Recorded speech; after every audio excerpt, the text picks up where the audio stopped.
hot mic? Is it a hot mic? Whoa! Welcome to Spooky Late. Hey, wait, why are you looking at this screen? Look at that. I'm not looking at the screen. She's looking at herself. She's a little conceited, you know. Oh, you gonna do smoke again? It doesn't work. It doesn't work? Thank fucking God. Oh my God, is it out of liquid? Thank God. Okay, so we got a smoke machine over here that's just going off and being super annoying, and I hate it because I feel like I'm getting asthma just breathing that thing in. It really is done. But welcome to Super Late at 368. I'm your host, Gabe Olivero, and with me, of course, is my awesome co-host that also just fucking called Smoke to come back out. It is the Narz verified villain. What's up, Narz? How you doing? I'm loving this smoke. You loving this smoke? I'm loving Halloween, though. It's a great time. You know, it's spooky. We spoke a little bit earlier. I don't understand the spooky obsession. You know what it is? It's the only opportunity where you could scare the shit out of somebody or get scared shitless, and it's okay. You really get scared during Halloween? Yeah. That's crazy because, like, it's so predictable. Is it? I mean, is it, though? Yeah, it's spooky month, which means that, you know, you're expecting this.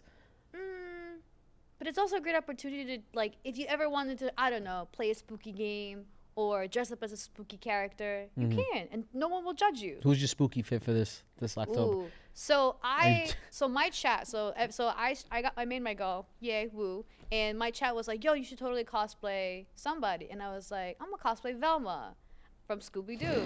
And so is this sexy Velma or is this normal Velma? No, it's sexy Velma. It sucks. Oh, come on! It's your girl Narz we're talking about. So I'm playing Velma, and I'm playing that new Phasmophobia, which is a paranormal investigator game. You got to go into a house, whatever. So it makes sense that I would cosplay Velma while I'm playing a game, playing as a paranormal investigator.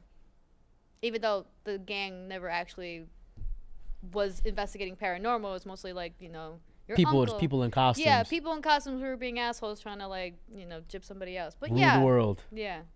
For the sake of that. All right, well, I guess Sexy Velma's on the deck. It is on deck. I can't wait to see this on the stream. How this is going to look.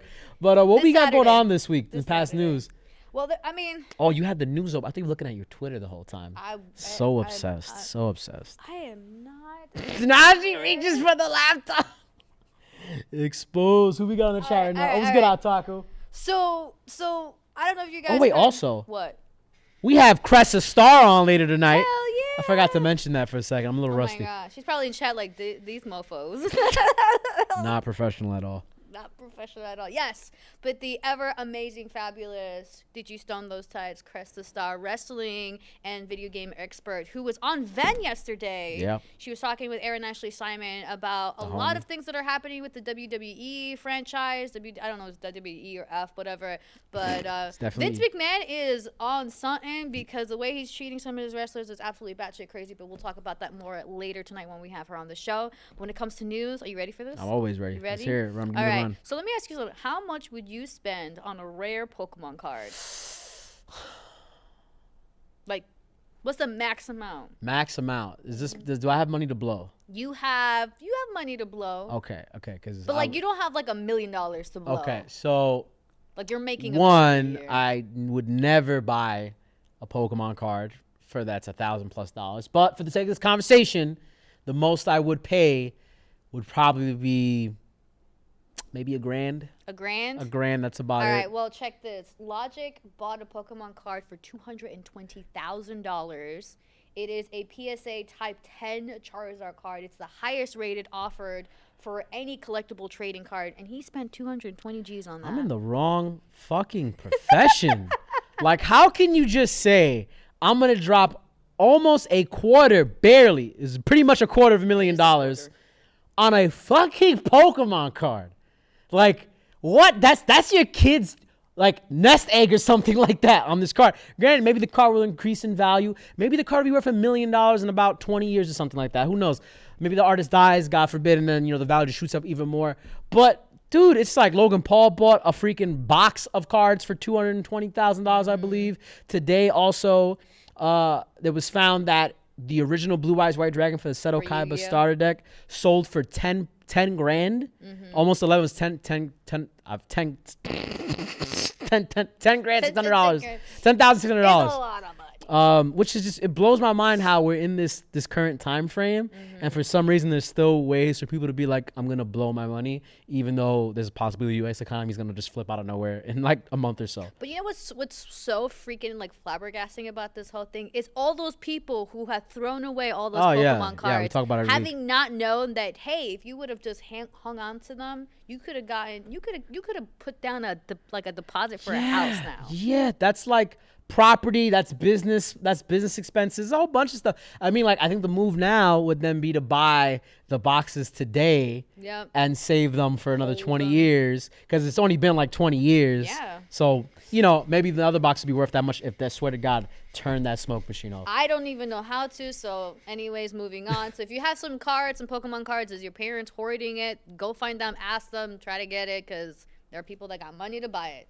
But moving on, apparently 100 Thieves is exiting CSGO, which is pretty surprising. I mean, obviously Nadeshot, who's the CEO and founder of 100 Thieves, he came from the Call of Duty Pro scene.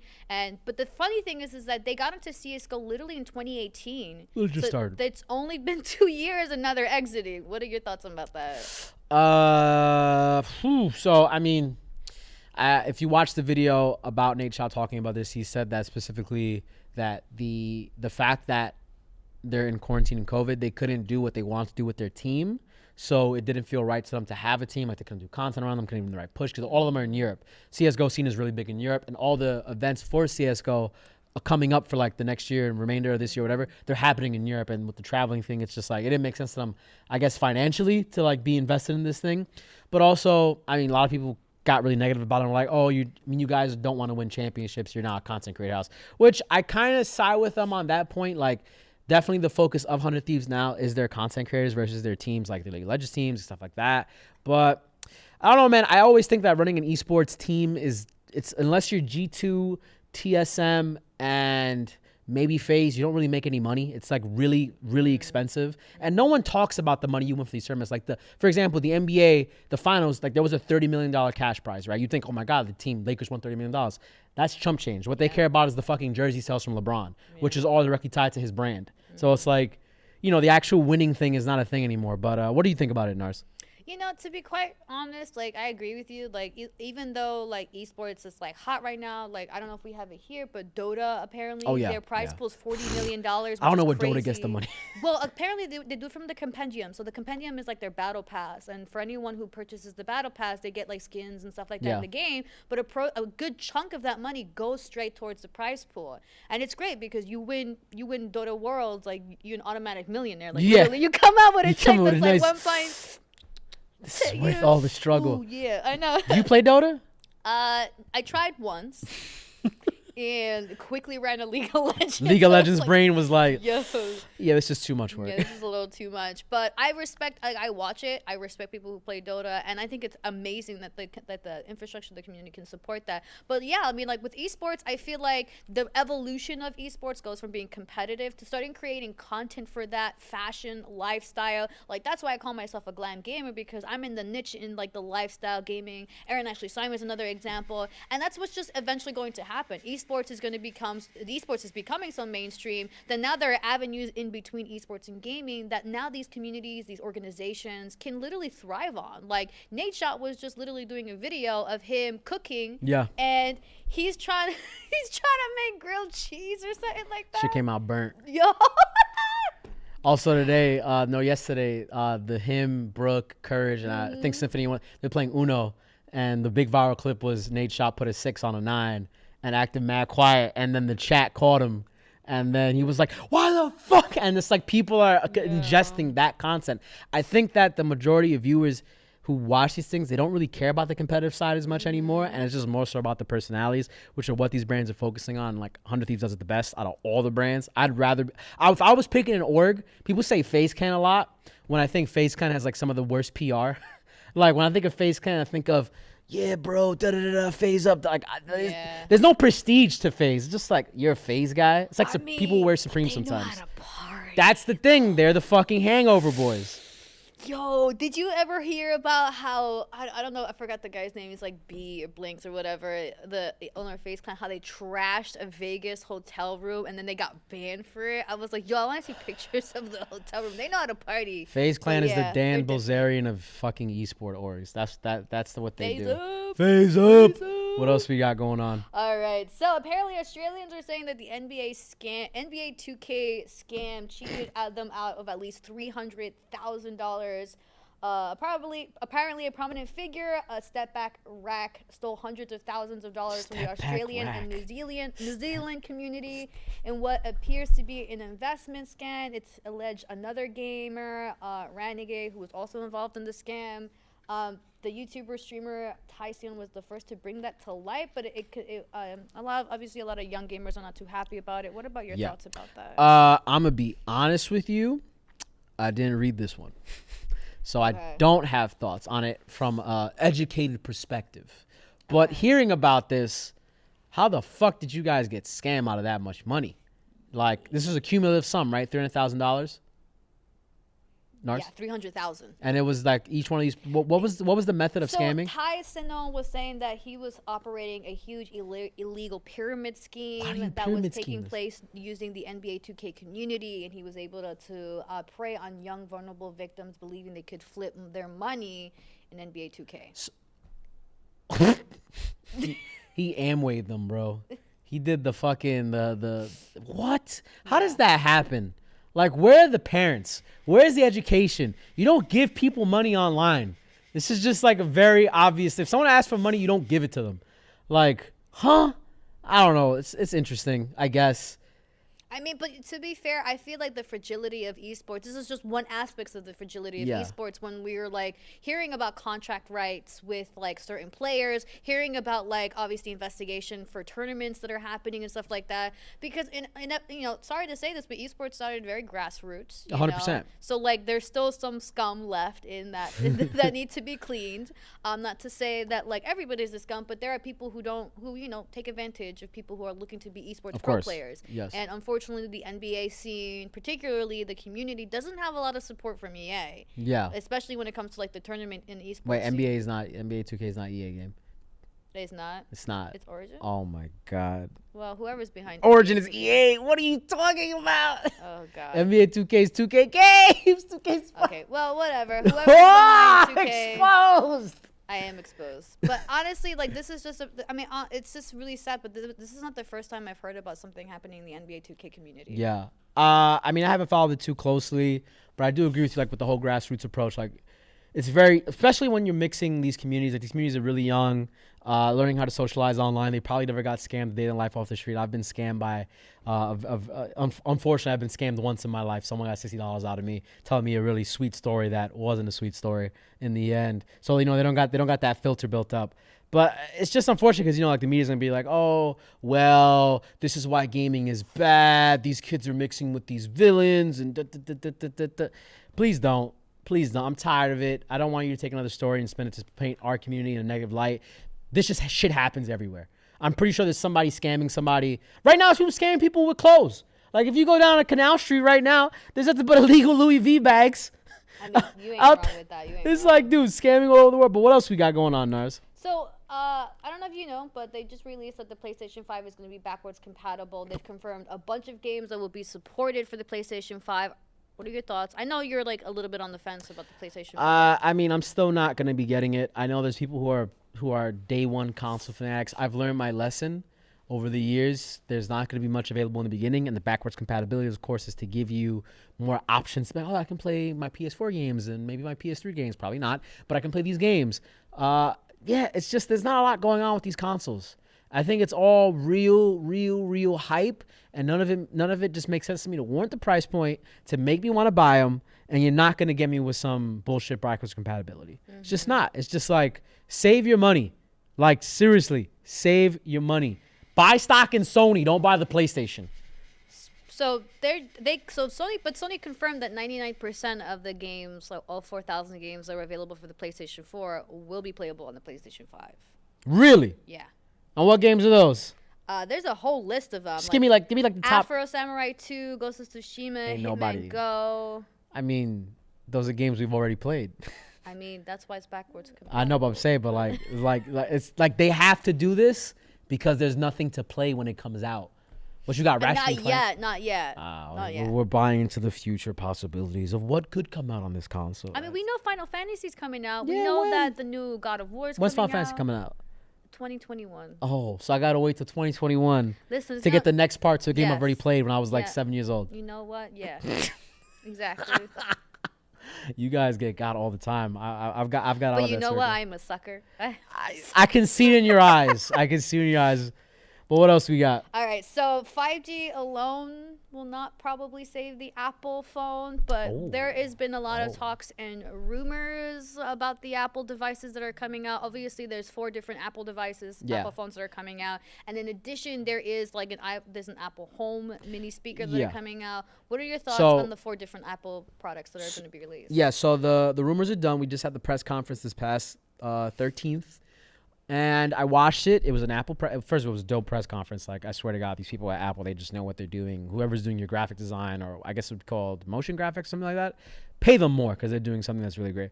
I posed the question. I was like, should you get the new iPhone? If you have an iPhone 11, 11 Pro, or an iPhone XR or XS, whatever it is, don't get the new iPhone. You don't need it. It's not a marginal upgrade, but it's not enough of an upgrade to warrant a $1,100 price point or a $700 price point if you have one of those devices.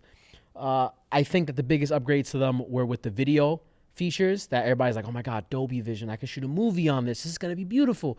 That if you're a big film head and you maybe you produce content on your phone, probably get the iPhone. I think the cool thing of it was the iPhone Mini, which brought back the really small iPhone designs, which people really loved. Like, phones just kept getting bigger, and I mean, I never asked for a really big phone, but I got a really big phone, so I have to deal with that, which is gonna be great because, you know, for a long time the Apple phones are really inaccessible for a while now, and the iPhone Mini is like supposed to be like their accessible phone. Like, I think it's like $500, $600 it's retailing at, so that's gonna be pretty good. The Apple HomePod, he did it before with the original one.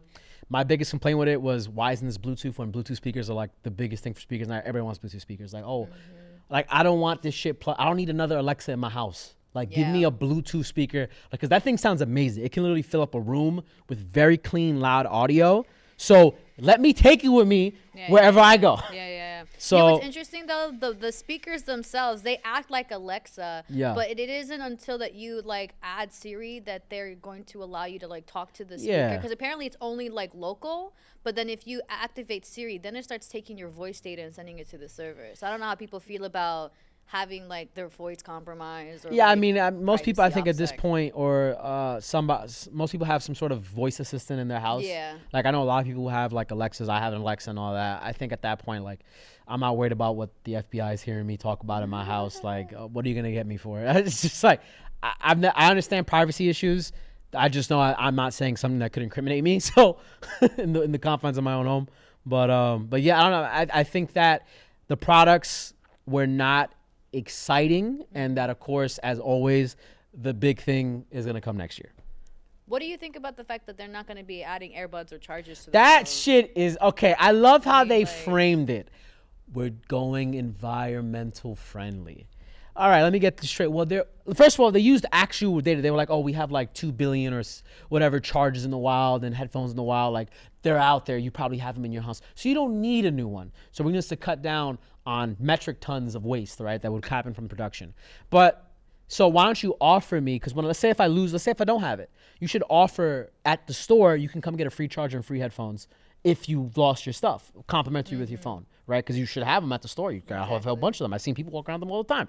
So I think that they're gonna sell the things now also separately. So it's gonna be like, yeah, we're gonna rank up our accessory sales even more because people are gonna need them because people lose shit all the time. Yeah, my mom has stolen 3 of my chargers and she's lost 3 of them. So I know. I mean, I think it's a stupid idea. Yes. Like, what happens if the phone comes uncharged? Like, I gotta wait to charge it? What the fuck? Like, the hell? So I have to, and then, like, what happens if I get the phone, it comes dead, and I have to go out and then buy a charger? Like, worst Christmas ever if I get a fucking phone, like iPhone 12, and I can't use it. So I think the charger kind of makes sense because they switched it from lightning bolt to USB-C lightning bolt. And now that most people either have a Samsung device or something that is a USB-C dongle, you can just plug up your iPhone to that dongle and charge it. So in theory, you don't need like the Apple white brick that everybody like you comes with your phone, just because of like how we've moved in terms of our accessories. Because like you probably got headphones that may be USB-C charged and they have a charger, so it's like it's a weird thing. But Apple will do anything to make money, and that's why they're worth $1 trillion. Yeah. Well, fuck Apple. Anyways, Whoa, moving that was on. aggressive. Nadeshot is streaming for 24 hours. Psycho. Yeah. Psycho. So let me ask you something. Would you ever stream for No. 24 hours for charity? What's the charity? I don't know, St. Jude, or like something for kids. I can only, and you know, you'll look at me, I can only do it for a couple hours. I would hate myself after like What's the max amount of hours you would stream for? 4 hours. That's 4? it. Can't do it, dude. It's just like I sit. 4. Yeah, that's why I'm not a streamer. That's I'm not. me starting up. I'm not built for it. I'm not built for it because like I'll sit down and I want to move and I want to get up and do things and I want to step away from my computer and go do it. I don't want to sit there and like talk to a screen and play video games for like 4 hours or whatever I'm doing. It could be anything. My stream could be anything. It just doesn't excite me for like more than 3 hours, 4 hours. So note to the producer Zuni that if Gabe ever has to do a 24-hour stream, he can't. You will not see me. And we will probably have to put it on rotation with our. We're 100% gonna have like a bench. It's gonna be like Gabe comes in for 4 hours, Narz comes in for 4 hours, Holly comes in for 4 hours. Because there's no way Zoom Girl comes in for I can't do it. I'm sorry. You first of all, you're gonna want me to have fun doing the charity stream. If I'm not having fun, that's true. come on. That's true. Would you do 24-hour stream? Hell no. That shit's gonna kill you. That's taking like 5 years from your life. Listen. You see this face? Come on, Zuni. Zoom up. You see this face? Zoom up. This face gets 10 hours of sleep. That's right. You need that for the glow. Now you're compromising the glow. There you go. Angles. Vogue. Where's the Vogue? Speaking of charity, Markiplier was just nominated. Yes. He was for a philanthropist. So Markiplier is well known for doing a lot of philanthropic work. Yeah. But he was awarded the Oliver R. Grace Award for Distinguished Service in Advancing Cancer Research in honor of him. He's been doing stuff like this. It was really funny. Upon receiving the reward, he was like, "Why am I getting this?" Markiplier, it's funny, you know, out of all the interviews I've seen done, the thing I'm jealous of you most of was when you got to interview Markiplier on Cheddar, which was dope as fuck. I was so tight. I was trying so hard not to fangirl. If you have not seen it, it's an amazing. He was so tired though. I felt so bad because he was doing the heist. So Markiplier came out with this whole like heist series where like you watch different videos and then you kind of like he does that. And he had not slept for like weeks and he was just like literally in that chair like a zombie, and I was like, "You are considered the king of Five Nights at Freddy." He was like, "Yeah." It's like, I mean, I loved Markiplier when he first came out with, because this may have been, I think Heist was the second time he did this around. He did another one, I think it was A Date with Markiplier, which is the first time he did this, and I was super impressed by what I was like, wow, this dude really just upped the game. So I'm gonna get a little bit like fan. Go ahead, dude, fan. Markiplier inspired me to be a content creator. Really? Yes. What was the video that got you? So I've been watching Markiplier since like way before, when he was like a nobody, and I think he was like doing like amnesia stuff because he was trying to follow like PewDiePie and stuff like that, and then PewDiePie kind of like, you know, brought him into some of his videos and stuff like that. But he was just genuinely like this funny guy that gets scared and stuff like that. But he always stays pretty humble about some of the stuff, and like, you know, a lot of like effed up stuff that happened in his life, but he's always looking to the positive of things. He's always like giving back to the community, and like I feel like whenever I watch his content, I always smile. Yeah, he definitely, when you watch him talk, speak, and like you feel a very genuine, warm vibe from Mark that you don't feel from a lot of people who, because I mean, a lot of people get into content creation for different things, and not that they're wrong. Some people want to do it because they want to be famous. That's not wrong. If you want that, it's totally fine. You're not hurting anybody. It's great. But like he definitely like really great fucking guy, and you do deserve it, Mark, because you fucking put a lot of work in. Very creative. I'm gonna, while she's doing that, I'm turning off this fucking smoke machine, bro. Oh my gosh. Okay. I feel like it's coming in the audio. All right. What's the next topic? All right, guys. So League of Legends, their latest champion that's coming out, Seaphine, is probably the most. I was talking about this obviously on social. If you were watching 368 Social, I talked a little bit about this. The most invested character to date. I love it. Lore, story, concept, everything. A lot of her her work, her abilities and stuff like that have been released. We get to see some of the skins that will come out upon launch. But why is this so important? Well, the investment, she has an identity outside the game. Like, it's crazy. She has her own Instagram, bro. Like, and it's hot. It's so, her Instagram is so fresh. Have you seen it? Yeah, I was watching. I was looking through it today because as I was editing your video, I was like, so let me go look at her Instagram, and because I thought it was like in lore she has an Instagram. No, there's an actual fucking Instagram. No, she it's an actual fucking Instagram. Dude, I looked through that thing. I'm like, yo, life is about to get strange real soon. And so I was waiting to talk about this until we were here, but recently Seaphine, obviously she has a Twitter and an Instagram account. She tweeted out, which was kind of really weird. She was like, guys, I need help. Like, sometimes I feel like I can't believe in myself, so I need your kind words so I can believe in myself. It's creepy. And some people were a little bit kind of perturbed about that, because some people were saying you're using mental illness as a marketing tool. Because obviously, like, this character is not a real character. Not at all. Is literally, you know, a make pretend person that you're trying to have a humanistic approach to it. But then when you use mental health as a marketing tool, where's that's kind of unethical. Some people were saying that's kind of like immoral, because you're trying to prey upon people's, you know, sentiments and trying to evoke 100%. kind of like You're evoking humanistic emotion. response. Yeah. What are your thoughts? And I mean, I'm 100% in agreement with you. I think that type of, I didn't know about that till you told me, but just hearing about it, like, sure, you're like, it's all part of the theatrics, right? Like, you're making this thing a living, breathing thing, which is what you want. This is definitely what they want. But there's, like you said, there's certain things you shouldn't like use that character for, because they're not a real person. And some people can be easily swayed or affected by things, and like maybe that triggers somebody in a very negative way. And it's like not even a real fucking person doing it, which is like, just looking at that thing, like, to take it to a different note. Look, I sat there and I was like, what Riot's about to do with all their Garen with an Instagram, Draven with an Instagram. You're talking about the man who flexes. I feel like they should make one for all their characters, because I'm sitting there, I'm like, this is fucking genius. Yeah. It's like, whoever thought of this idea that we're gonna make a character, and it's like, even Hatsune Miku's never been taken to this level. No. Like, you know, the fans created the thing around them. They're creating a living, breathing lore that we're like kind of like a part of, and it's I think it's weird. Do you think it's weird?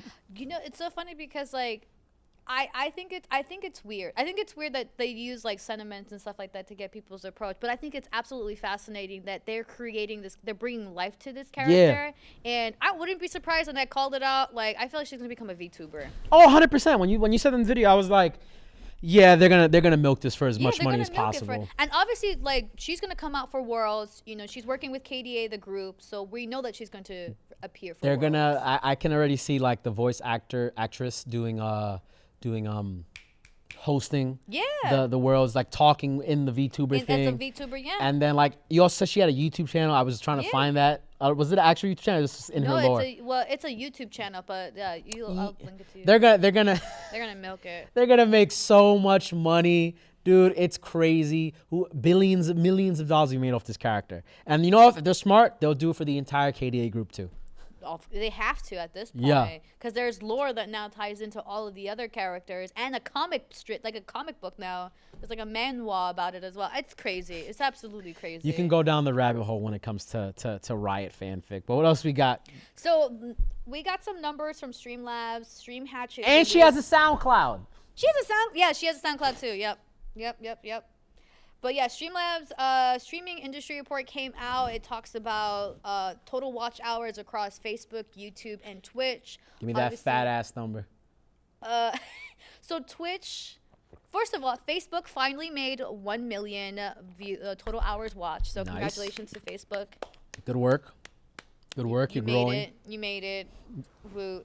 But compared to Twitch's like 4.7 million hours watched, it's whatever. Twitch obviously has 205 million total hours streamed, while Facebook has only 7. How much YouTube have? Sorry. YouTube Live had 12.5 million hours streamed and only 1.6 million watched. Okay. So there's more streaming being done on YouTube than there is actually watching. Which and then Twitch was what again? What was their metrics? So Twitch hours watched is 4.7 million. So not that far off. Not that far off. And you know, obviously most of the top watched streams are League of Legends based. Yeah. So obviously Worlds, League of Legends, Riot Games, LCK, which is the Korean circuit for that. So, and then can you guess what the second two besides League of Legends? Among Us? No, for categories like games watched. It's League of Legends. League of Legends, I would say maybe Fortnite. So Fortnite is third. Oh shit. You know what second is? Minecraft? Nope. Among Us? Nope. Fall Guys? Nope. You're never gonna get it then. No. Hey, RuneScape? No. RuneScape? World of Warcraft? What? Just chatting. That's not a fucking. I'm thinking of game. I'm sitting there thinking of game. I wanted to say just chatting. Sorry. Yeah, but just chatting. 522 that's million. the biggest category on Twitch. Second biggest, right after League of Legends. That's crazy.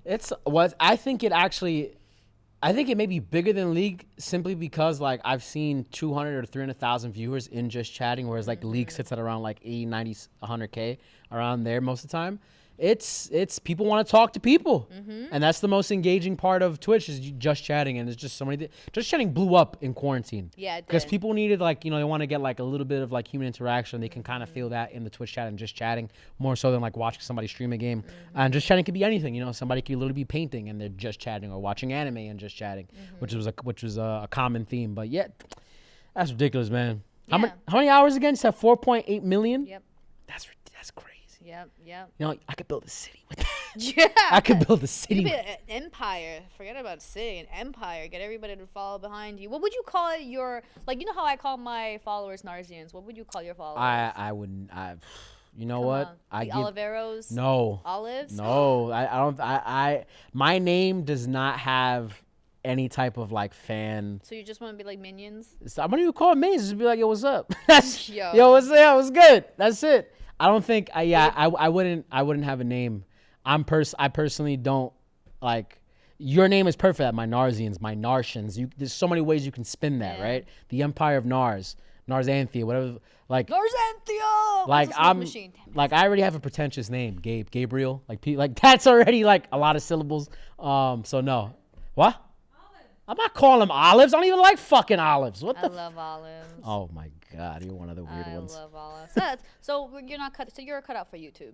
I'm cut out for YouTube because YouTube doesn't do it. Some people do, but they don't do it like common. Like, not many people. Was it Logan Paulers, Low Gangers? Like that's like. Yo, I don't want to even know. I don't even know. I think the names are kind of cringe. I think yours is good, but I think the naming of your audience is kind of cringe. That's just me. Okay. That's what I'm gonna say. I mean, to each their own. Exactly. So, yeah. We different strokes for different folks. Different strokes for different folks. But that's it for today. That's all the news that I got. Everything. Oh, you need to talk about 360 experience. What? So, because Narz, she know what we're I didn't get that memo. Go ahead. That was a Narz show. So today we released a video, 9:00 in the morning, butt ass early. It was the 368 gaming experience or 368 experience with Danny Pena of Gamer Tech Radio. It was focused on the Xbox Series X, and we had one of our first responders in New York City come into the building to be the first person that's not part of the media in any way play the Xbox Series X. We gave him an hour of his time to go through, play whatever games he wanted on the new system, and then he also got to take it home, I believe, at the end of the video. I'm not too sure. Maybe. I think he did. And yeah, so it was like one of the first things I've ever done where we've been able to create a in-house custom experience because, no one can really do anything right now in person. We had everybody in suits, masks, goggles, and we created this dope experience. Go check it out. It's on our YouTube channel. It's on Twitter. And just see the beautiful piece we made today. But I think that's it. Yeah, that is then officially Zune, are you happy? Yeah. She's happy. We got a producer check. Just check is done. Also, guys, I hope you enjoy our Halloween set. This is actually shout outs to Holly Peppermint and Zoo Girl for doing this. It's interior decorators. Custom designers. This is like just Givenchy. If you didn't know, we had to like literally crawl under that to get out because they were like, "Don't fuck it up," and I'm just like, "Great." Yeah. Great. Mind you, this is the only way to the bathroom unless you got to go through the murder route. Yeah, which is like a whole lap loop up to the top. Yeah. It's a lot of work. But don't go anywhere. Coming up, we're going to be having CrestaStarr come on and talk about her life, wrestling, and also probably the most contentious thing she told me was Naruto's ass. We'll be right back. Welcome back to Super Late at 368. I'm going to do an intro here, right? It's going to be a special intro. We got a silver hair fiend, a lyrical jouster, a verbal acrobat, one of the faces of wrestling, gaming, and all that in between on TikTok. She is the magnanimous CrestaStarr.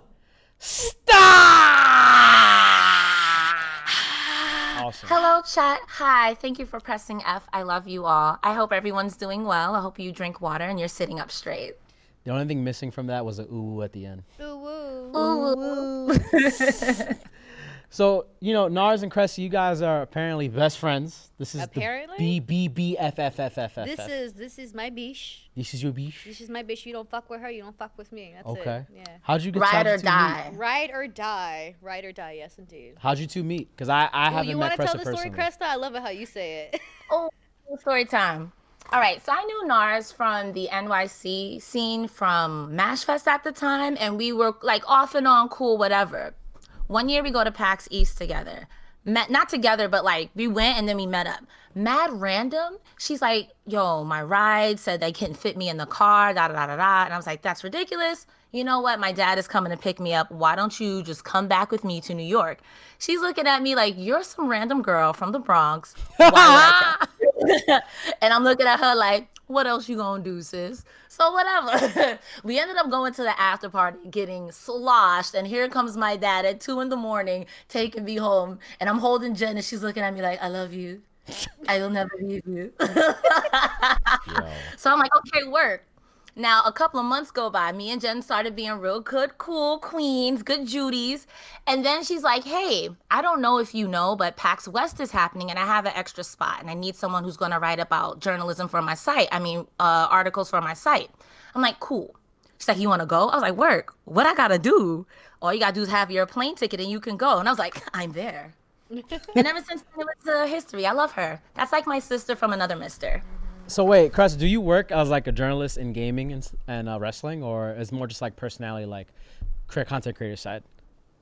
It's more personality, content creator side. I was writing for a while for Game Skinny, but then I stopped that, and I find that my passion is more on screen. So I like to look at things, especially when it comes to wrestling, because of the story, because of all the characters, and I love to give it to people in a digestible way, because I already do that with video games, especially explaining lore like World of Warcraft.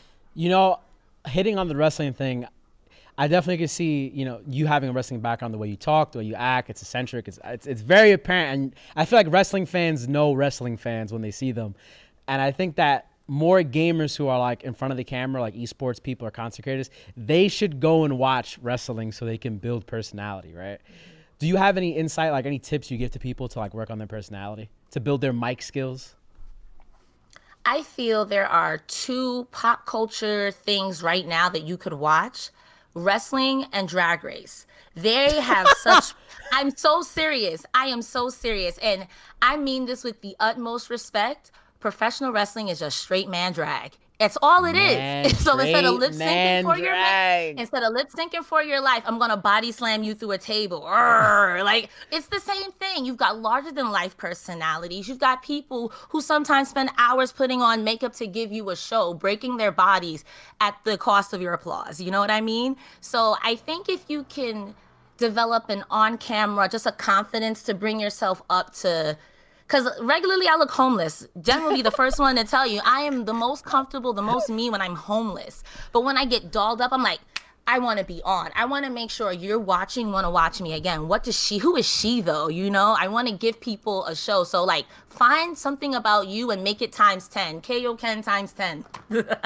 So matter of fact, let me ask you then, what has been the most over the top thing you've done on camera? Y'all were talking about it earlier. Now that I think about it, 24-hour stream. You get the fuck out of here. I did it twice. What? How did you feel? I am normally an insomniac, but by hour 18, I was like this. Oh, I hated everything. The first time I did it, I was doing Earthbound. And then by the 18th hour, started getting weird in that game. And my brain was like, you know what? I can't deal with this right now. What? I powered through it. The second one, I made it to 22 hours. I was like, you know what? I make the rules. This is my stream. I'm tired. So wait, were you streaming for charity or was it just, for the fuck of it? For the charity of CrestaStarr. I love it. She's fucking shooting love promos it. on everything she does. This is great. I For mean, the charity of CrestaStarr. In addition to being a gamer, though, you are a big wrestling fan. Your TikTok, which has accumulated over 70,000 followers, is pretty much about wrestling. Can you talk to us about kind of the hybrid between gaming and wrestling and what you've seen in the scene? I feel like there's a huge intersectionality between wrestling fans and gaming fans because a lot of people watch both. And I feel now in the day and age of things being so pop culture, you're going to want to talk about one or the other. And us millennials grew up around in the Attitude Era. Somebody was telling you to suck it, or you was doing a Stone Cold Stunner to somebody, Tombstone, whatever. You know that from pop culture. If you've seen a wrestling show or two and your mom promptly told you to turn it off because that was way too violent. If you really watched, you know, like all the, pop culture reference within wrestling, like the Montreal screw job or Shawn Michaels losing his smile. It's funny now when you see things like Dark Side of the Ring that talk about the horrors and the awful things that happen in wrestling, but it also brings to light some of the great matches that came about during that time of chaos. And it's like nostalgia, and who doesn't love nostalgia? So wait, what made you decide to start creating this type of content on TikTok? Because I think people look at TikTok and they think of, people dancing. That's the big thing people are known for, people dancing. And I think that I don't often find different types of content, at least on my For You page. It's usually just the same thing. And like yours is entirely unique. So like what brought you to that answer? So, it's kind of a wholesome story. Aww. Me and my little brother weren't really getting along a lot. And it's true. We're a year apart. I'm not ashamed. I'm 33. He's 31, going on 32. And we came together because of wrestling. We would be in his room just shooting his shit. And he was playing 2K20.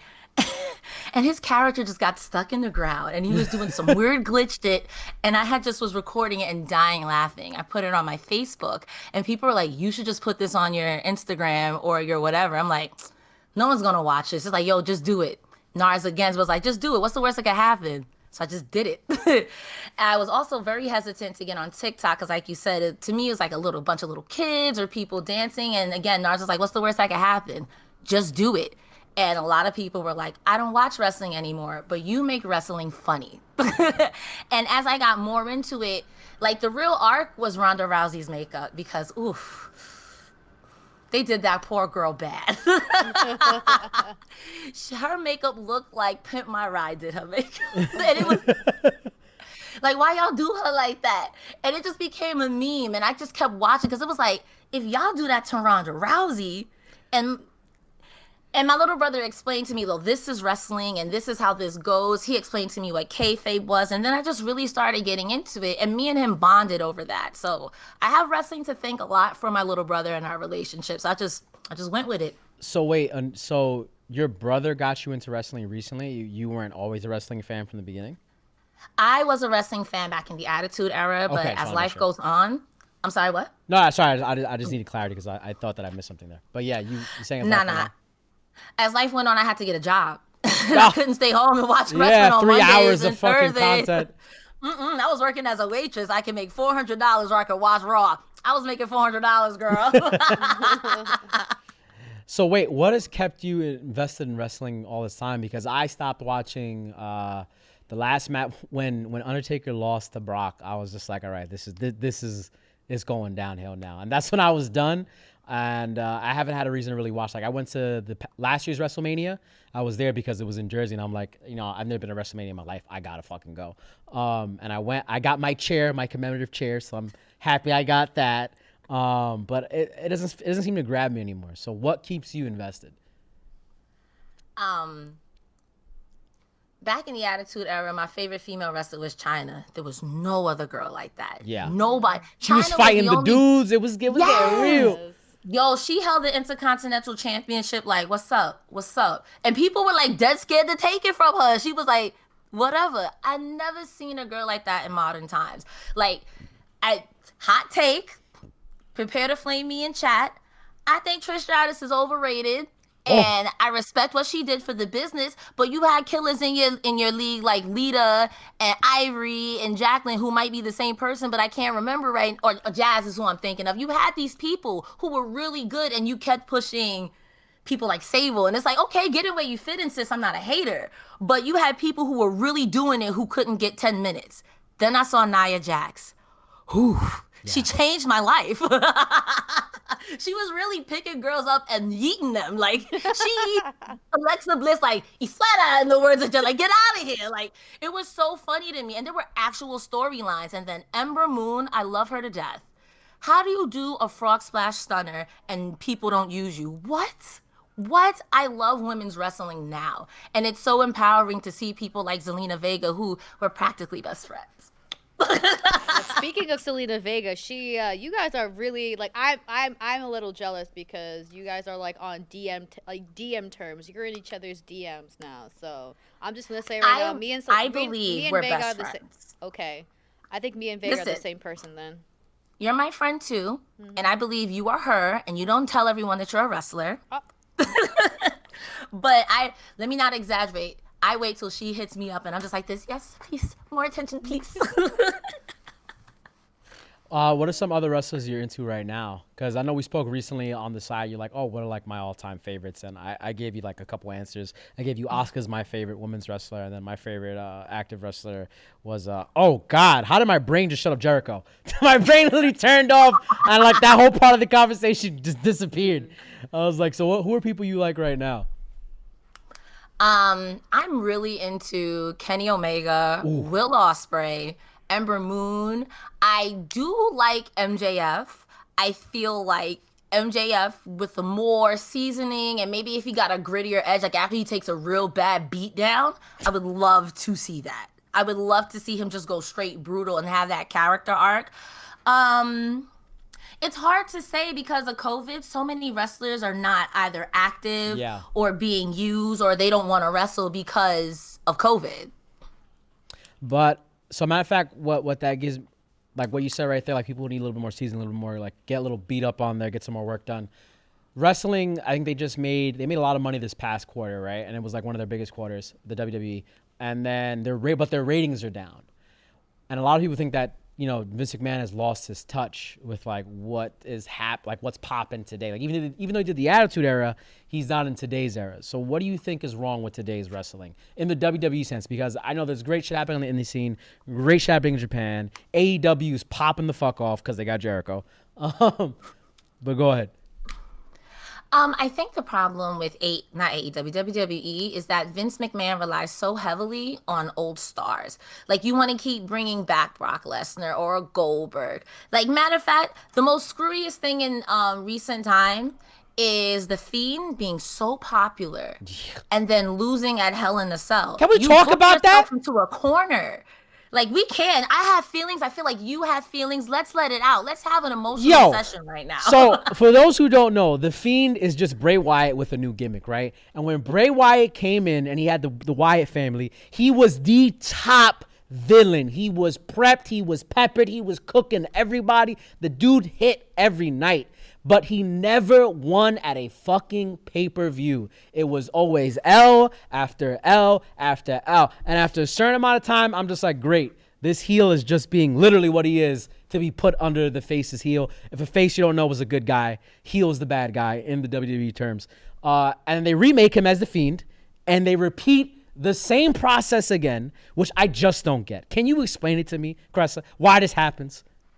See, in the words of Simon Miller, stuff just happens. Oh my God. You book yourself into a corner. You had The Fiend, the highest thing, and you didn't want Seth Rollins to do the job or Seth Rollins didn't want to do the job. The whole point of professional wrestling is to make someone else look good. Yes. At that point, you need to put over The Fiend. He did so well and you killed his push. It's a no DQ Hell in a Cell and you stopped it because it was too violent. This man was no selling chair shots like you psych. You mad? No, out, boo. Like, it was crazy. And you had all this momentum going into it just to kill the character. For what? Like, and then you get mad when fans don't want to come back. Like, that's the frustrating part. We get halfway through and we think you're going to do the job. And then you're like, no. And then you have the nerve to want to continue it after that. I'm disinterested.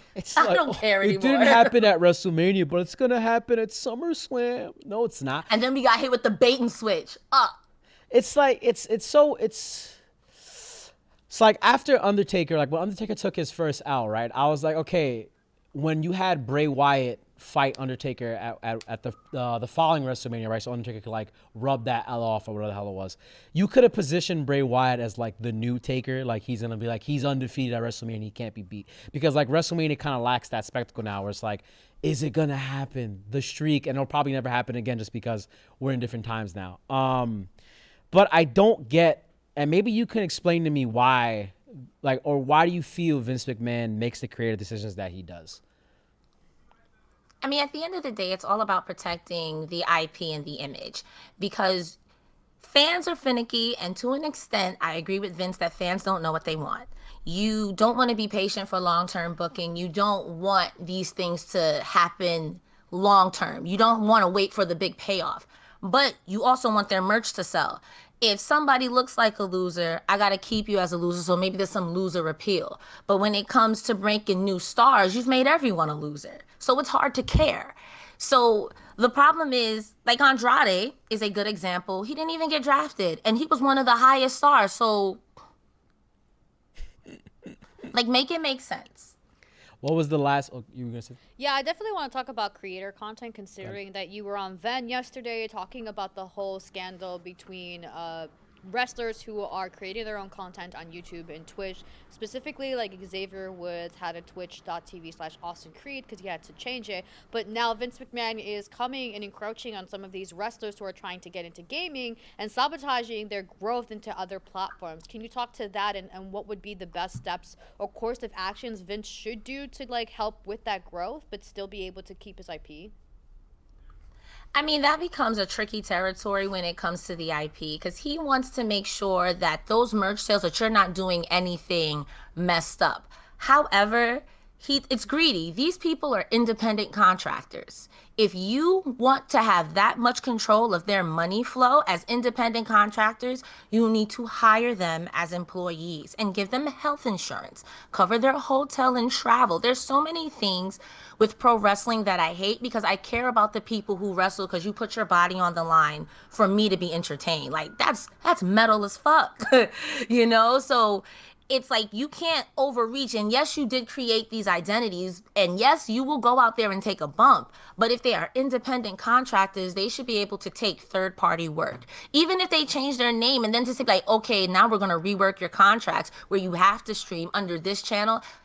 That's greedy. That is greedy. That's just plain greed. And I think that's part of the reason why people say Vince is out of touch. Like, you can't do that to people. Like, not at all, sir.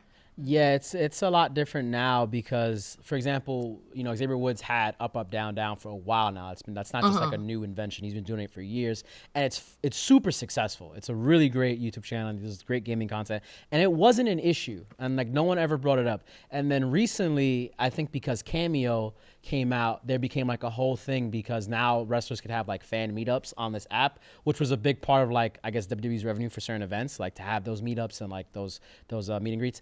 And you're like, no, you can't do that. But also because there were certain stars, like for example, Paige, who is fucking, if you didn't know. No, it was AJ Styles. AJ Styles too? Talking too much on camera, telling everyone the stories like, yo, zip it up, AJ. You're gonna fuck it up for all.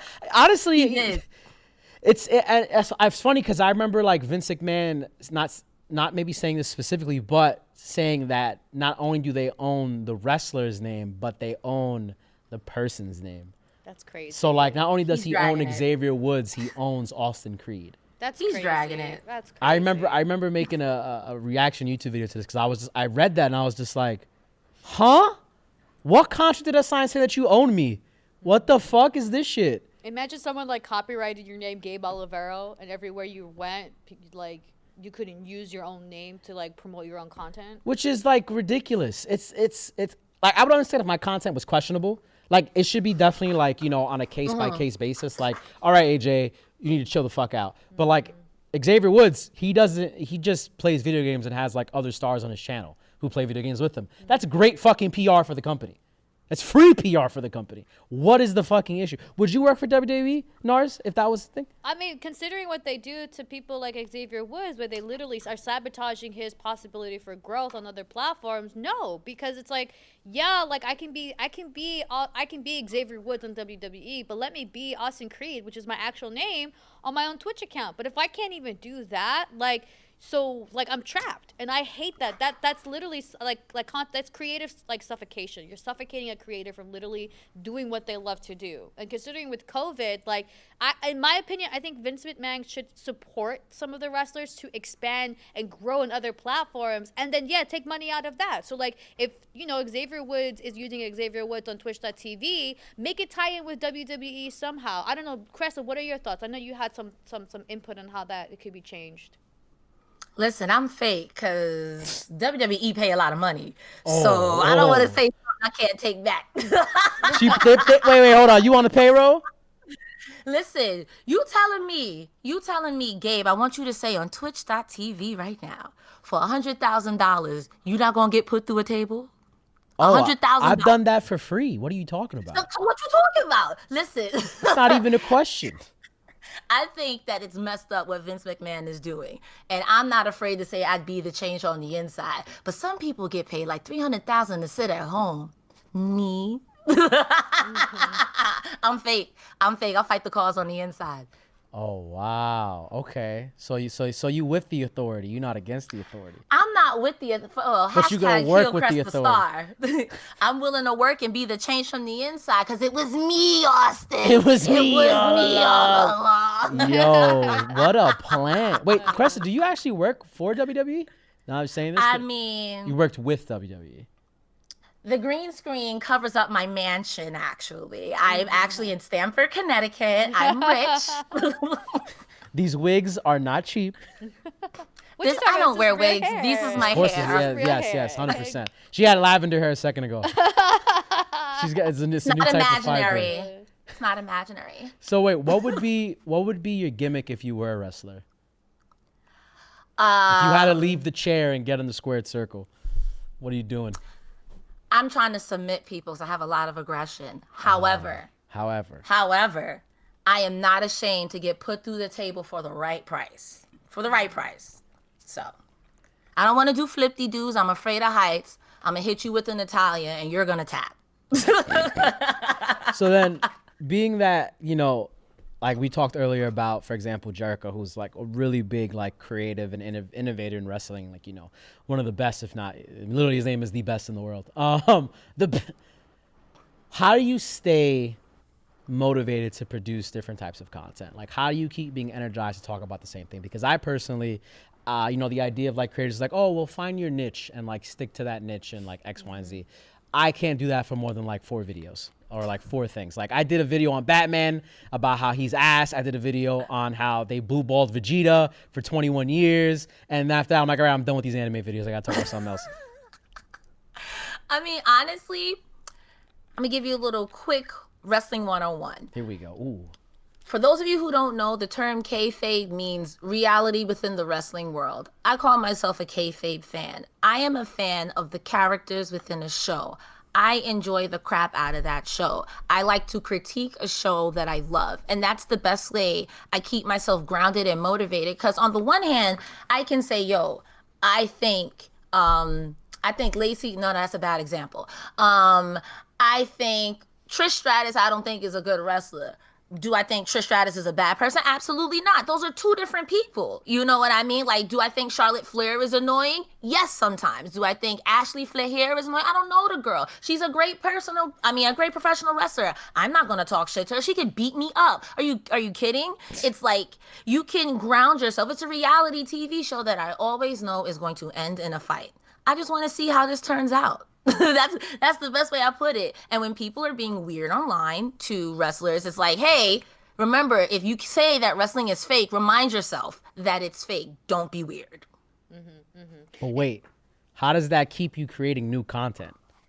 Because I want to know what happens, and I want to tell you how it happens, because I know you're not going to watch it. She's the Wrestler's Digest. I mean, Exactly. It's really so like if you've never watched Cresta's TikTok, it's really engaging. It's very matter of factly talking. Because like sometimes when I'm watching wrestling, I feel like I don't know what's going on. Yeah. But then when I go to Cresta's TikTok to figure out what's going on, and she does add a lot of a spin for it. And I definitely want to talk to you about this because you've been attacked or slapped with some copyright issues from WWE before. Talk to us about the challenges about being a TikToker. Talking about wrestling, and then how has your content evolved from all the challenges you faced? Well, I tell you what, the main thing I learned from this whole situation is a lot about fair use laws. I feel like my content has had to evolve because before I was just kind of giving you the straight up match and less of my face, and then I kept getting hit with copyright that this is more of WWE's IP. I learned more about intellectual property, and then my Facebook got zucked and just totally got taken down. So RIP CrestaStarr Facebook page, effing chat for that. So it's like I'm trying to find different ways that lean on the side of commentary where you can understand it's digestible and still trying to give you a glimpse of the match so you know what's going on. If you want to talk about it further, therefore, if you want to talk about it further, comment underneath and we can engage. It's how I drive people to engage with me. So you're going to see a clip. You might see me yelling. And I feel like in memes. And who doesn't love a meme? Mm-hmm. Are you a full-time content creator or do you do other work outside of this? I was an adventurer like you once. Oh my God, this guy. I was an adventurer like you once. Then I took an arrow in the knee. I was working a regular muggle job for a long time. Why you gotta call it that? Because I'm a wizard, Harry.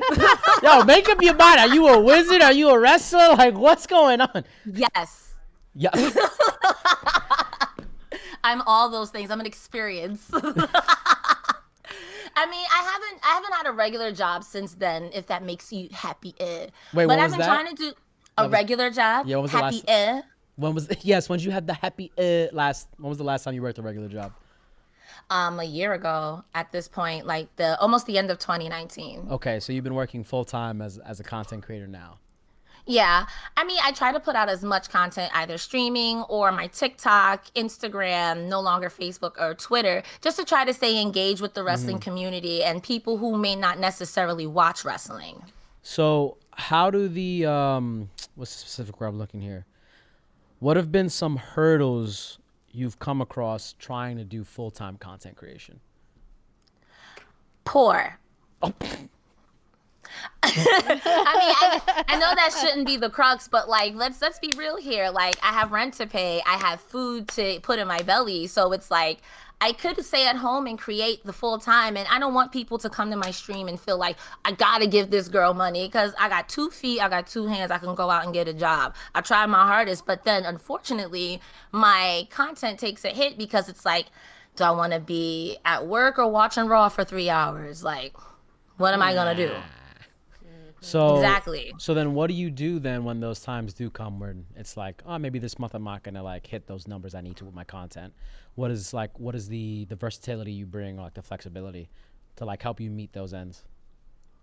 Well, just recently I was working for the census. Everyone get counted. It's very important.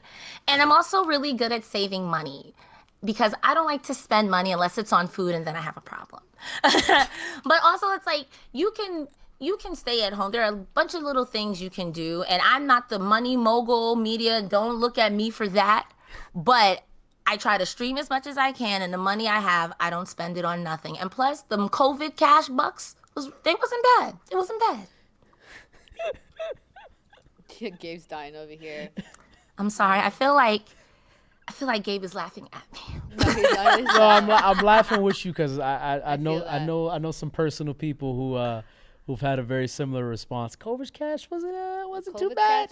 This was a great time to become a content creator. So I have a question from chat for both you and for you, Gabe and Cresta. What is your signature move if you were to have a signature move? We'll give you some time, Cresta, so we'll go with Gabe. What? All right, fine. Damn. All right. You know what? I think if I was a wrestler, right? I'm a short guy. I'm 5'8", So I'm not gonna be out here slamming people realistically. So I gotta be dirty as fuck. I'm talking knees to your knees. I'm talking crotch shots, eye pokes. I'm getting dirty. So I think straight up, my move is like, was gonna fuck somebody up. I'm hitting them in the ear, like really hard. Ear?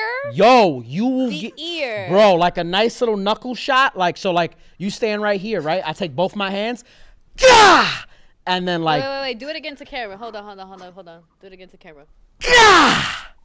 You do that, bro. Your orientation is fucked up. Your equilibrium. You're gonna catch fucking vertigo, and then that's when I pin your ass. When you're like, what the fuck is happening? And then it's like I have to be realistic with my character. Okay, as much as I would love to be high flying, limousine riding, you know, big body karate, it's not gonna happen. I'm 5'8". I'm not even 200 pounds. Like, I was telling people today, oh, sorry, while she's gathering herself. I'm supposed to play basketball with a couple friends, and they're all like 6 feet tall. I said, y'all better be ready. For what? I said, because y'all not going to be able to jump. They're like, what? Your knees are going to hurt. What is wrong with you? I'm like, I'm fouling. There's no ref. There's no ref. I am fouling. This is anywhere falls count. I don't care. Like, you want to play with the old man, you're going to catch the old hands. Like, that's how we do it. This is Brooklyn shit. Oh my God, I respect that so much. You gotta play to your gimmick. Sometimes you gotta be the dirtiest player in the game. I lie, I cheat, I steal, esse. Like, I went to the school of Eddie Guerrero, baby. All I love is heels. Eddie Guerrero looking at you like.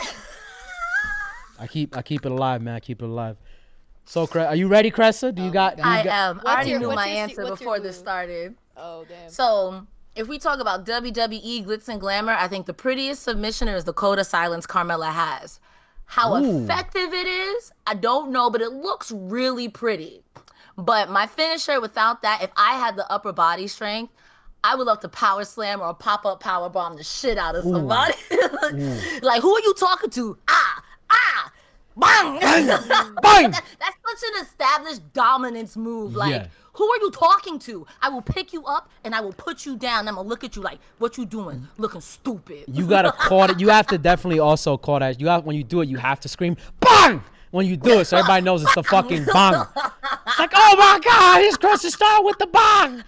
Oh my God. Matter of fact, Narz, what's your move? I don't know. I'd say like. I told you, I'm like, so I don't know much about the wrestling world. I literally get fed through Cresta. I don't know what I'll let you guys think of a move for me. Oh, I'm going dirty with you too, because it's like, you not the biggest person, so I think I'm 5'4", so 5'4". I think she's gonna take her makeup and put it in your fucking eyes. Take my makeup and put it like, she gonna have the fucking the little put some compact. respect on Nar's name. Nah, put some respect on her name. She'll So give her it up. She'll mix it up. I'm saying, like, she had, like, you could picture her having the little makeup compact, like, in her fucking bikini thing, right? Pulls the shit out and just goes, ah! You know what? I'll give you that, but only if she's putting someone in the bank statement. Had them like, your makeup is terrible. Oh, she lines their shit up. She'd be like, we gotta fix this. Or she has makeup on her fingers, she's loading her hands with it, and then she fucking cat scratches, and it's like, ah! And hits them with the mandible claw at the last minute. Your teeth are gross. Oh my God! I would have thought you said that I would throw a makeup palette at them. No, because like they're just looking at you and be like, what are you doing? But like that, we're trying to win a fight here, and by any means necessary. By any means necessary. Okay. I lie, I cheat, I steal. If you ain't cheating, you ain't trying.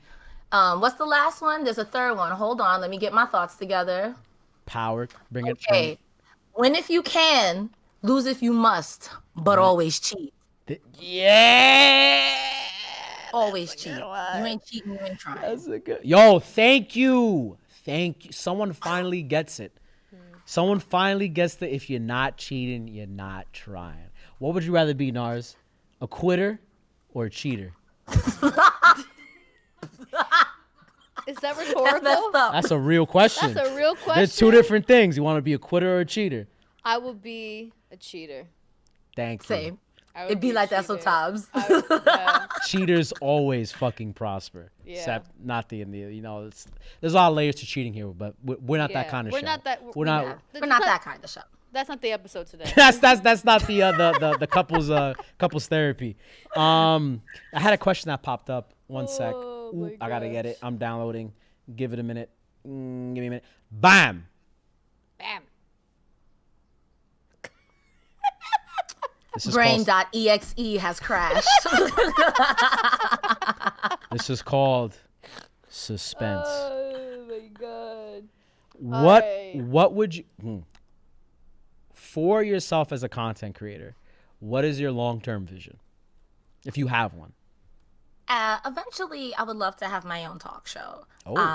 I would love to have my own network of badass content creators from all walks of life, kind of like what Oprah, because I used to tell people I wanted to be the Oprah of video games, but I would just love to have my own my own talk show. Because like what you guys do, I think is very interesting. The people you bring on are interesting. Can you imagine if we just highlighted the diverse people of just New York? How many of you guys don't look like gamers, but are gamers, 100%. or don't look like these fans, but are these fans? And it's so captivating to see people who look like me talk about the things that I'm passionate about. A lot of the things that I was made fun of, or you talk like this, or that's not black enough. It's like, bitch, I found my group of people. I found my tribe, and they think I'm black enough. They think I'm cool enough. I'm enough. And I would love to highlight that from all walks of life, from all forms of content.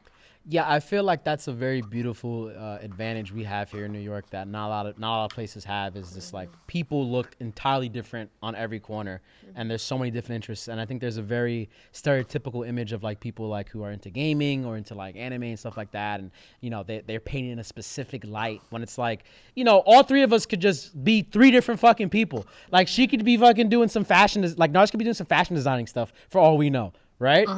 She's doing something. Like she don't gotta be a gamer. She could just be someone who's into fashion. You know, you're clearly dressed as a gamer. You got your PlayStation shirt on. You repping hard. Actually, I'm an NFL fan, but you tried it. I'm kidding.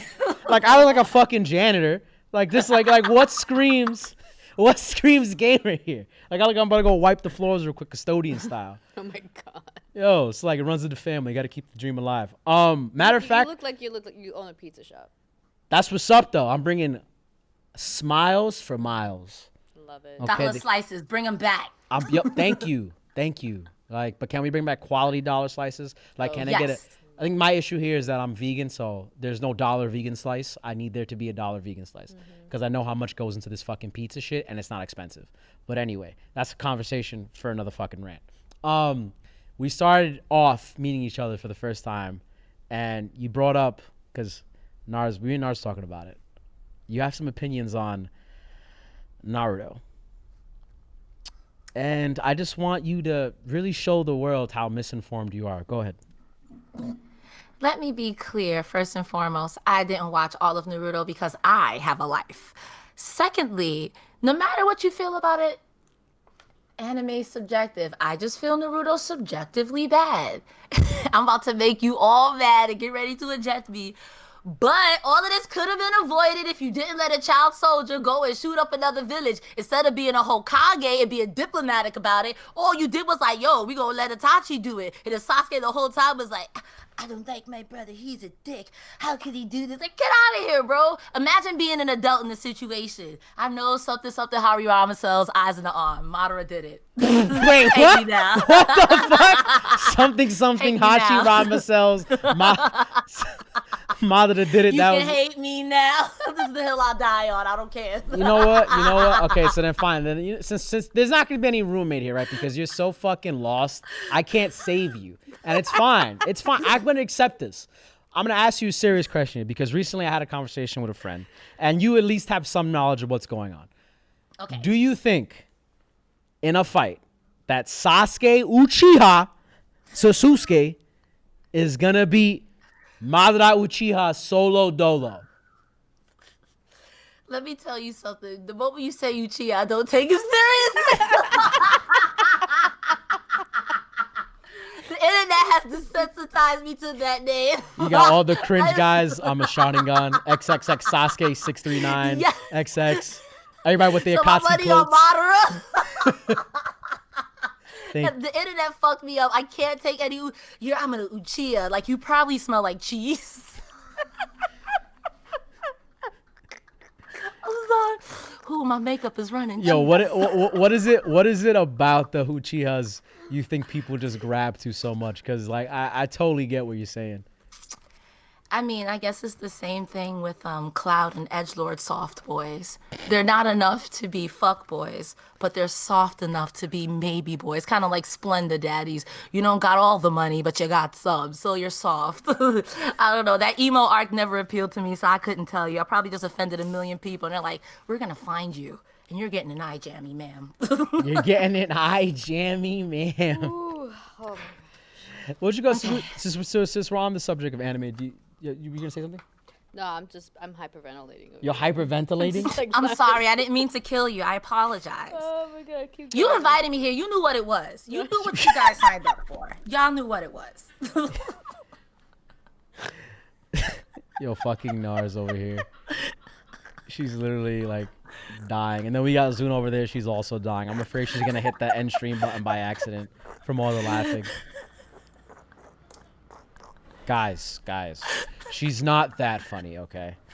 Fuck with you. I'm fucking You're with right. you. I'm hilarious. There you go. That's the good comeback. Yo, she's crying. Yo, she's crying. Shut the fuck up. Girl, your makeup can't run, bitch. Stop crying. God. What are you doing? Narcissist. Can we get a professional in here? Dude, that shit costs like $30. I know it does. I'm trying not to cry. Stop it. Nars.exe is crashing. Nars's eyes are blue screening. Yo, can we get some like we gotta- foundation to dry her skin or some shit? Like this is happening. Breathe. She got the bag. She got the a blue bag. screen sound effect right now in chat. Just Zuni, take the camera off me for a second. Hold She's on. got I gotta fix myself. she's got to touch it back up. Yo, she's really touching it back up. You gotta respect the commitment. You gotta respect the commitment. Oh, yeah, We that's- respect a committed queen. I'm actually so like engaged with this right now. Oh, you know that TikTok? Shut the fuck up. Shut the fuck up. A rare pink boy has entered the chat. Oh my god. Matter of fact, while we're still on the subject, what give me a second. Just give me a second. I'm bringing it in. I'm finding my center. No, that's not tears. It's just sweat. I'm finding my center. What anime have you been enjoying recently? My Hero Academia. Holy crap. That it was so good.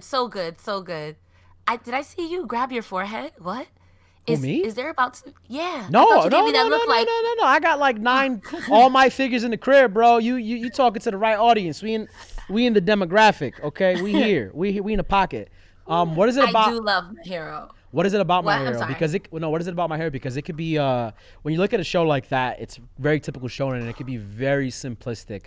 Like the roles are very simplistic, but they do it so well that it's just like it's.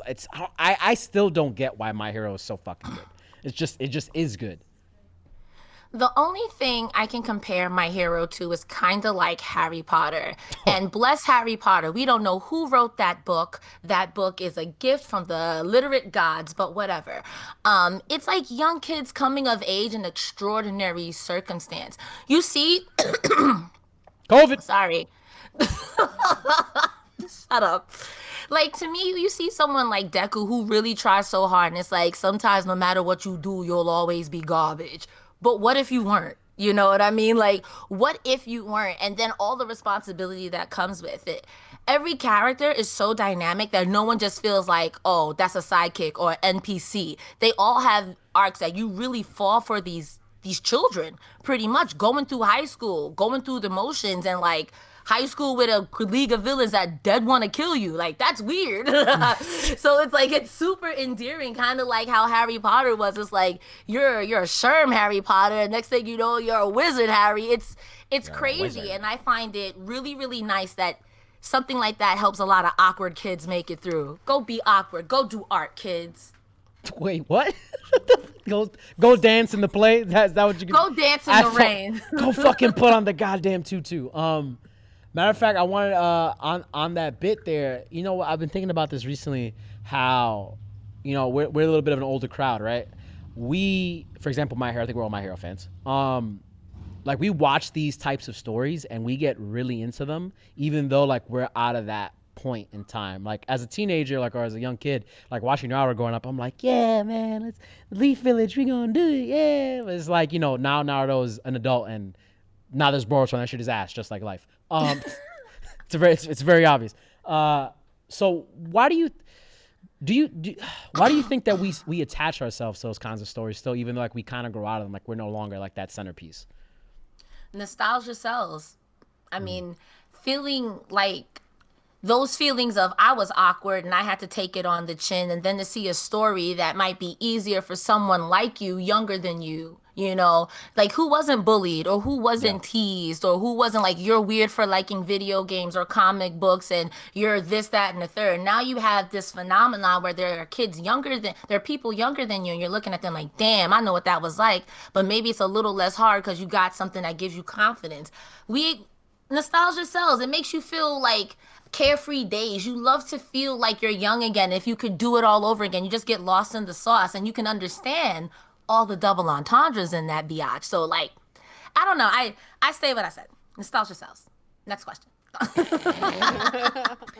I think I'm kind of good on my questions. I don't know, Narz, do you have anything? You got any TikTok tips? Because I'm trying to get, The real thing. Yeah, level. You got millions of views on TikTok, thousands of followers. You make amazing content. Like, for anybody that's out there that wants to like follow you on TikTok, how can they follow you and how could they like be as successful as you? Do real hard, try real good, do I'll get good, the fuck out of here. No. Okay, I'm not gonna hold you. Just be yourself because everyone else is taken. I know that sounds super cliche, but I don't know what I do differently. I try to be engaging. I try to be polite, respect people's identities, and I just be me times 1,000. It takes a lot of energy. Be consistent. You can find me being energetically consistent at twitch.tv/CrestaStarr, TikTok at CrestaStarr, Twitter /CrestaStarr, anywhere you see CrestaStarr. And if it's not someone being loud and obnoxious, you're right. If it's not loud and obnoxious, it's wrong. And STARR. So, matter of fact, I thought of a great way earlier off the show. I didn't want to tell you what it was, but I wanted to give you. Last time we had Mega Ran on, and we had him do a freestyle challenge, right? So now I got a challenge for you. It's not a freestyle. It's a different challenge. Something you should be ready for, if you're really, really a wrestling fan. I think I'm ready. I need you to cut a promo right now. On what? On why people should come back and watch us next Thursday. Oh shit, she's getting serious. Oh crap. Oh, what she's reaching for? What are you reaching for? There you go. Oh, here it is. What is this? There we go. I'm gonna be judging title. You better be ready. You gotta get the title. That is a hot as belt. That is cool. I see you sitting at home wondering what you should do with your life. It's Thursday. I'm bored. You know what you could do? You can mosey on down to 368. Why? Because they're funny, they're engaging, and most importantly, they care about you. What? You don't understand? I know you don't, so let me break it down for you. 368, twitch.tv, don't be silly. It starts at 10 p.m., and if you don't do it, well, we might take a trip and hit you over the head with this. See you there, bitch. Is that good enough? You want me to cut one on Clorox now? I need one on Clorox too while we're on the subject. I'm not joking. Let's hear it. So you know what the problem I have with Clorox? You say you like to get out stains, but all you do is ruin clothes. My black pants, you ruin that. My red pants, you ruin that. And now you want to take my title so you can ruin that? You've got no prestige. You got no honor. All you do is make clothes messed up. Yes, you're good for the whites, but what isn't? Where's your diversity? Where's your care for the business? The only thing you care about is the business of yourself. Fraudulent, stinky, and you don't even mix with ammonia well. Come October 23rd, Clorox, you're not even going to get close to this title. The only thing is going to clean is your blood off the floor. See you there, bitch. You want another one about a baby? Nah. I'm good.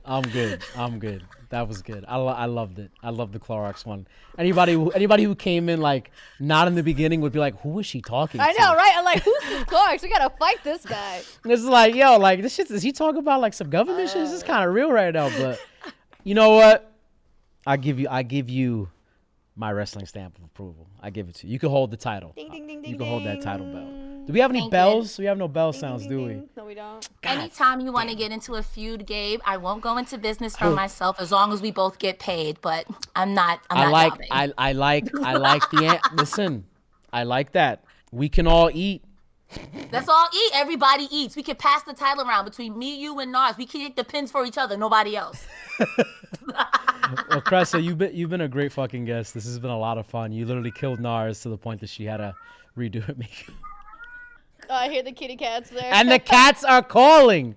The bells are There being you go. told. There's the Cressa, do you have any closing words for us or anybody watching, listening? I love you all. Do good, die great. Do no harm, take no shit. But also, more importantly, mind your business. Drink water. And I know that sounds like a lot of cliche things to say, but seriously, because while you're looking at someone else's plate, someone's stealing your food. Narz, on that note, can you do the thing? Yes. Can you do the I'll thing? do the thing. I will do the gay thing. Guys, we're 368. You can find us at twitch.tv/368NYC. We're here every Thursday at 10 p.m. Eastern Standard Time. If you want to see this video or previous videos or episodes, you can go and hit us up at our YouTube channel. Everything is 368.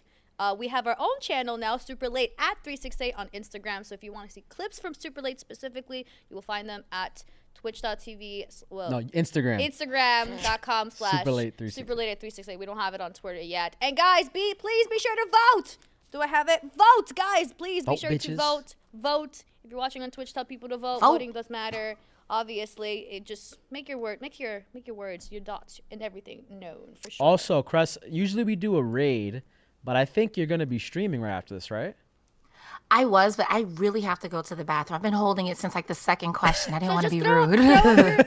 Well, then you know what? Throw up your starting soon screen. Yes, and we'll we're raid gonna that. we're gonna Yeah. raid your We'll raid channel your since you channel. are gonna Just stream after this. So throw that up. it I makes love you sense. guys forever. You guys are the greatest of all time. Now, guys, while she's starting that up, do you guys think we should bring Cresta back maybe for another time? Zoom was like, yes, she's coming back. She's coming back. She's got it got answered by. She's coming back. I'm the producer. It's done. It's already been made. We just want to make sure that chat's gonna come back. See, the next time next time it's gotta happen though, she's gotta be in studio, Ooh. and you gotta bring the I belt. would love to come to the studio, darling. We will have you here whenever you would like. Cressy, Maybe we could get Cresta to do some TikTok stuff here. That would be dope. Yeah. Little TikTok seminar. Yeah. I can't dance, but I could pull up my pants. I knew you were gonna fucking go there the minute you said that. End the stream. I can't take the cheese. End the fucking stream. That was it. That was it. You could go watch her on her channel right now. She's about to start after to take a piss. Fucking government cheese ass over here, yo. Can't believe this shit. Have you started got a your stream blast. yet? I did. I hope I did. I did. All right, go. I have King, to we're pee. rating I love you guys. all. We'll Thank see you you next so much. week. Thank you again to CrestaStarr for being here, an amazing guest. Thank you so much. She literally left. Yeah, she's gone.